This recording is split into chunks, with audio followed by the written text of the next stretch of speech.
What do you do when that scene in your novel or screenplay or short story just isn't working? Try this powerful quick tip.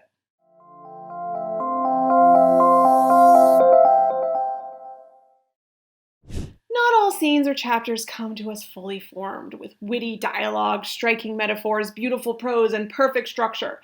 Wouldn't that be nice? For me, more often than not, scenes come to me in chunky, choppy bits and pieces. A dialogue exchange here, a nice description there, a sentence or two about how the character is feeling, or maybe even just the flow of how I imagine the scene taking place.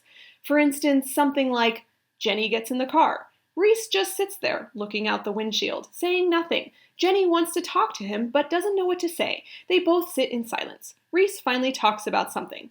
The weather? Road conditions? Jenny knows something is going on, but is it really her job to bring it up? Reese says, "Do you want to stop for food?" The thought of food makes Jenny want to vomit. Jenny, "I'm not hungry." And that, my friends, is exactly how I'll write it.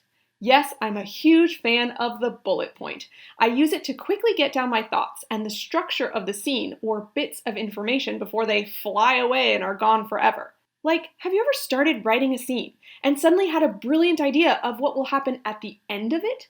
Except you're still pages away from actually writing the end. Bullets! Or have you ever reached the end of your designated writing time and are still full of ideas for the next chapter, but you don't have time to write the whole thing? Bullet points. Or maybe you know what the current scene has to be in order to move the plot forward, but you're so much more inspired to write the next scene. Bullet points and move on.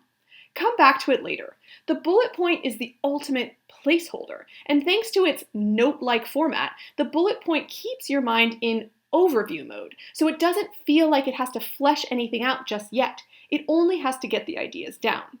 Usually, by the end of my first draft, I have at least 5 scenes that are still in bullet point form. But then, in my first revision, when I have a better perspective on the entire plot, I can easily go back and fill out those scenes. Grateful to past Jessica for leaving me such detailed notes.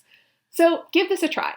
Embrace the power of the bullet point. For more tips on how to get past stumbling blocks in your writing, check out my online course, Conquering Writer's Block, available in the Writing Mastery Academy. I will see you next time, writers. Happy writing.